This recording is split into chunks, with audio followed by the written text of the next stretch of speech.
Hello everyone, welcome to the Pariah Podcast, where I report on 3 of the more interesting news stories found on my free weekly newsletter, the Pariah Newsletter. Link in the description. Today we're going to be talking about something that's been around for a while, but not a lot of people are familiar with, the fact that North Korea has concentration camps used to imprison its own people. Let's go over that. The Committee for Human Rights in North Korea estimates that North Korea holds as many as 120,000 people in its system of concentration and detention camps, and that 400,000 people have died in these camps from torture, starvation, disease, and execution. These reports estimate that North Korea has allowed between 600,000 and 2.5 million of its people to starve to death, while its government squandered the nation's resources on weapons and luxuries for its ruling elite. Suggests that North Korea's oppression and politically targeted starvation of its people collectively constitute the world's greatest ongoing atrocity, and almost certainly the most catastrophic anywhere on Earth since the end of the Khmer Rouge regime in 1979. Here is on the map here, you can see essentially where all of the detention camps are located. Now, here's what the detention camps are classified as. Political prison camps, labor reduction camps, and regional collection and labor training camps. This paragraph here talks about how they're going to periodically update the list here about known concentration camps. Here are the known concentration camps so far, Camp 14 through 25, the ones that were located on the map. With the exception of Camp 25, which is built in a penitentiary style, each of these vast camps consists of hundreds of square miles. Most of these prisoners are incarcerated for political offenses, pursuant to Kim Jong-un's guidance to root out class enemies for 3 generations. Family members of persons accused of political crimes are also sent to concentration camps or labor camps. Again, here's the camps. Okay. So, all of the camps are located in remote areas, protected by electrified fencing and guard posts. The penalty for attempting to escape is death. Until March 2008, only portions of these camps were visible to Google Earth viewers. Recent additions to Google Earth's high and medium resolution coverage in North Korea now make it possible to delineate these camps more or less completely. Despite reports of the use of experimental gas chambers or experimentation on human subjects at Camp 22, there is no evidence that the camps engage in industrial-scale extermination operations, such as those at Auschwitz. What we know of the camp's brutal conditions suggests that they are comparable to those in the Nazi camps at Mauthausen and Buchenwald, which largely killed through a combination of exhaustion, disease, starvation, and arbitrary brutality. So basically what it's saying, there is that the camps aren't routinely killing people like in a systemized fashion necessarily. They're holding them in an environment that, bacteria is thrived and essentially starvation and exhaustion ensue, resulting in people to die at, a large scale. This is a very, very large article. I could go a lot deeper too. That kind of goes into more in depth to each particular camp, but I don't have a lot of time.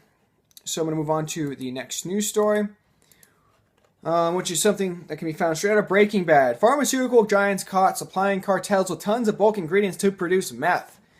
Yep, as I said before, it's something directly out of Breaking Bad. Scroll down. This can be found on the freethoughtproject.com. Prosecutors in Belgium have recently announced that executives in pharmaceutical companies based in the country will be charged with knowingly providing drug cartels with prescription drugs that were used to manufacture methamphetamine. The companies are accused of providing the Mexican drug kingpin Ezio Figueroa Vasquez with several tons of ephedrine, knowing that it would be used in the production of methamphetamine. Prosecutors have said that there are 7 executives who are being charged with crimes, but they are not named these executives or the companies that they represent. However, Reuters uncovered that Stirrup and Anacon are 2 of the 3 companies involved in the charges. The companies claim that they had no clue who was buying the drugs, but prosecutors say that they have evidence proving that the executives had full knowledge of what they were involved in. The evidence reportedly includes emails and phone surveillance. The company made 2 shipments of 2 million pills containing pseudoephedrine in 2006. These medicines were freely available then. My clients delivered to a reliable commercial partner and had no idea of the inappropriate use of the drugs. Prosecutor spokesman Eric Vander Sept said that Ezio Figueroa Vasquez received large shipments of ephedrine from those companies between 2006 and 2011, which cost an additional 360 million euros. As reported last month, according to neuroscientist Dr. Carl Hart, the top big pharma drug Adderall is nearly identical to crystal meth. Not only are those drugs similar, but it also seems that the big pharma is the source of the cartel's needed supply. This argument makes sense because the only place to get massive quantities of the substance like ephedrine would be a pharmaceutical company. And most of these companies don't really care who these customers are, especially if they are making millions of dollars on the deal. Very interesting. The rest is just comments, but that's very interesting as, I mean, it's something that I don't think a lot of you, I'm probably going to get a fair amount of comments and messages saying, oh, well, this is something that a lot of people knew existed, right? It was just kind of off the radar, not reported on. Well, that's the point. That's why I'm reporting on it, because this is news that's you're not going to find on CNN, CNBC, Fox News, CBS, the more mainstream news cycles, right? Because they don't report on this type of stuff. So for more of this type of news, please go to my the website and subscribe to my free weekly newsletter. And anyway, on to the next news story. Sorry to give it a little plug there. Leaked email shows George Soros Media Matters orchestrated O'Reilly smear campaign. Okay, so this is very interesting.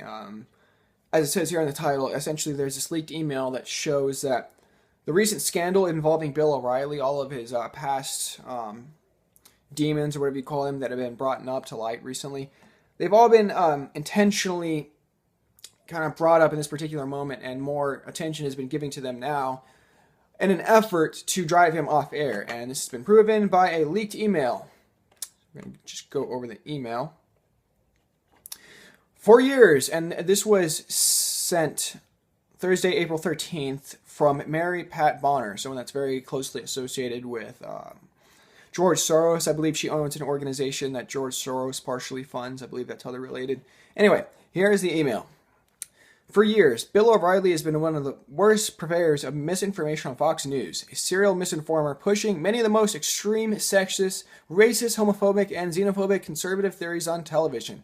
Additionally, a recent Bombell New York Times investigation found that Fox News and Fox host Bill O'Reilly have paid $13 million to settle with $5 million who accused the host of repeated sexual harassment or verbal abuse. Thanks to Media Matters, O'Reilly and Fox News are being held accountable.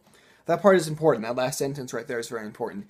Thanks to Media Matters, O'Reilly and Fox News are being held accountable. Essentially, in translation, what that's saying is, thanks to Media Matters, a Soros-funded organization, Bill O'Reilly's past has been brought to light, resulting in him being fired. Due to our advertiser education campaign, over 80 advertisers have currently dropped O'Reilly's show, and the momentum continues to build. We are currently at a critical juncture in the campaign. I hope you can join Media Matters President Angelo Carostone to hear about the success of the campaign so far and our plans moving forward.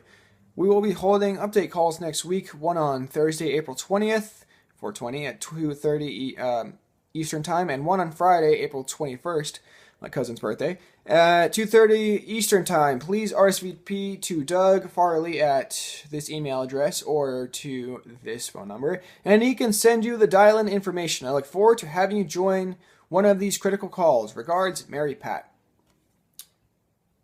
That's it right there. So, as I said before, let's see what Mary Pat Bonner is. Let's just see what that is. Because, to be honest with you, I'm not even 100% sure. Yeah, okay, so she is someone associated with the Bonner Group. Right, okay, a Bonner Group which is closely associated with Hillary Clinton, George Soros. Okay, that's essentially what I thought. Anyway, yeah, so it's interesting to see how George Soros is tied into all this, but nonetheless, the thing I thought was the more interesting thing was that basically what it is it shows that this entire, attention that has been brought to Bill O'Reilly and his past, it's been intentional. That has been intentional to kind of smear his name and get him off of television. It's kind of been proven there. So, yeah, very interesting. So if you enjoy this news, please sign up to the Pariah newsletter, where I bring this type of news to you and more on a weekly basis, free to you at no cost. You can subscribe at any time. And yeah, this is the PariahNewsletter.com, where you can go and find all of the interesting news and sign up for the free weekly newsletter. If you enjoyed, please like, comment, subscribe, contribute to the conversation, even if you didn't agree. Like, comment, subscribe, contribute to the conversation. And thank you, everyone. Goodbye.